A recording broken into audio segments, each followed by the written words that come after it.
เอานั่น คนคือห้องบ่ทอแบบแพ้แหมเพราะเอกมันนกวงศกรมันคนคือบ่ห้องทอแบบแพ้มันเป็นจ้างหามาไปหนังที่เลยที่ดีเนี่ยมันประกาศซื้อมันก็นั่งแพ้หรอห้องกาคือภาษาห้างแหมมันประกาศซื้อไอ้แหม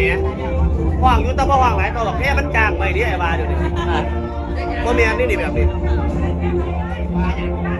ถ้าว่าประกาศซื้อกันนั้นแพ้คนห้องคักกี่หลีดี ห้อง บ่ ที่ดีหรือว่ามันอยู่ที่คนประกาศเป็นไฟประกาศด้วยมรุ่นเด้อ เดี๋ยวมารุ่นแม่จะร้องประกาศให้ร้องเบิ่งจะร้องเปิดตัวให้ร้องเบิ่ง อันแกงมาหนาได้นี่เปลี่ยนมาท่านเป็นแต่หาซื้อบอล